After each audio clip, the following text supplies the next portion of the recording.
Alright guys, hopefully you've done your revision on the theory and you're ready to do the light dependent stage of photosynthesis, sorry.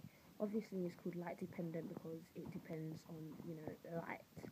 So generally what's happening here is photophosphorylation. That is phosphorylation in the presence of light. For those who don't know what phosphorylation is, it's basically the making of ATP by, the joining of ADP and inorganic phosphate molecule together in the presence of light, therefore makes it photophosphorylation. There's two types of photophosphorylation in the light-dependent stage. We have cyclic photophosphorylation and non-cyclic photophosphorylation. And we're going to go through cyclic first because I believe it's easier to understand.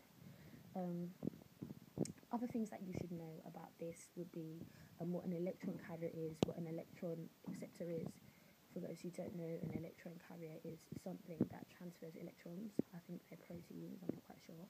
And electron acceptors, are things that accept electrons from other compounds, other things. And so obviously if you look at my photosystems, you will see that there's things like P60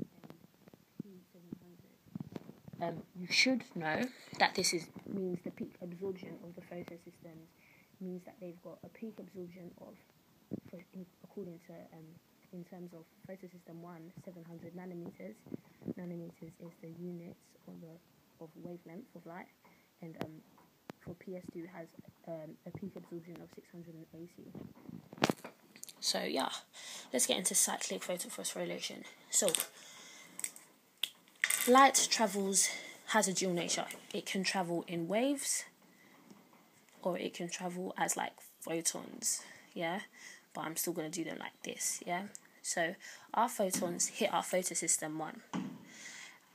Another thing you should remember, just before I crack on, these lines sort of mean like the direction of the photosystem, of the electron, but they also mean energy levels, so when I'm drawing these things, think about what is happening to the energy levels of these electrons, and pay attention, because even when I begin to explain this, I get mixed up a bit, but you need to just follow what I'm saying in order to understand. So so these photons hit our photosystem. It excites electrons in our magnesium molecule of our, is it porphyrin or porphyrin or something like that, in the chlorophyll molecule from our primary reactant center in our chlorophyll pigments, which you would know if you did your research. So then this excites 2 electrons. So these electrons are gaining energy from our photons, go up energy levels, and then they are accepted by an electron acceptor. So those are electrons that have been excited, and they've been accepted. What happens then is that they basically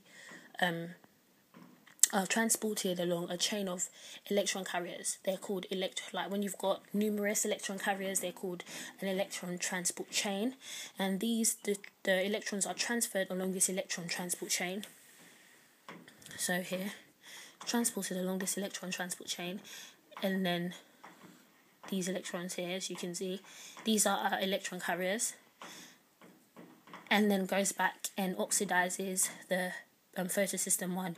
If the photosystem doesn't get oxidized, if it doesn't gain the electrons it's lost, it can't keep releasing electrons. Energy cannot be lost or made, it has to be conserved. So what's happening as these electrons are being moved along this electron transport chain, you've got hydrogen ions, or protons more correctly, in outside our thylakoid membrane, because remember, these photosystems are embedded in our thylakoid membrane. So what's happening is that these protons are being pumped down into the thylakoid membrane space. They're being pumped into the thylakoid membrane space by the movement of these electrons. So as the electron moves along these electron transport electron carriers, it provides energy for these protons to be moved down into the thylakoid space. And as you can see, that is why these arrows are going down. It's showing the direction, but energy is being lost as it goes down this electron transport chain to provide energy for these protons to be pumped in. And this creates a proton gradient across the membrane, and then these these protons then get pumped, then diffuse into the ATP synthase enzyme here, which then drives the rotation of the part of the enzyme which does phosphorylation, which joins ADP and the inorganic phosphate molecule together, which gives us ATP. That's cyclic phosphorylation. All that's happening is you're making ATP. All you need to remember, okay, so my light hits my photosystem, my electrons shoot up a couple energy levels, then it's accepted by an electron acceptor, it's transported along an electron transport chain which pumps my hydrogens, my protons into my cycloid membrane space. This then they then diffuse into my ATP synthase enzyme, which then drives the synthesis of ATP. Boom, bam, that's it. Really easy. Messy diagram, but it doesn't matter. That's all you really need to know. So, in terms of non-cyclic, all of these photosystems are being used. Watch how in cyclic phosphorylation, PS2, the photosystem 2 is not being used. It's excluded. They don't need it. All you need is photosystem 1. So for photosystem 2, I'm going to use different colour. Non-cyclic, so I'm going to use green. So a new thing that you need to learn as well is basically what photolysis means. Photolysis is the splitting of water in the presence of light. As you can see here, that's exactly what's happening. An enzyme around photosystem like 2 does this basically. Water is split into 2 hydrogens, ions, so it's split into 2 protons, 2 electrons, and an oxygen molecule, oxygen atom. So that's happening here. So what happens? The same thing happens in photosystem 2 in non-cyclic phosphorylation. We have light. Light comes and it hits our photosystem. Photons, yeah, that's the more correct thing to say. Photons hit our photosystem, which excites our electrons, shoots them up, and it's upper energy level. These electrons get accepted by an electron acceptor.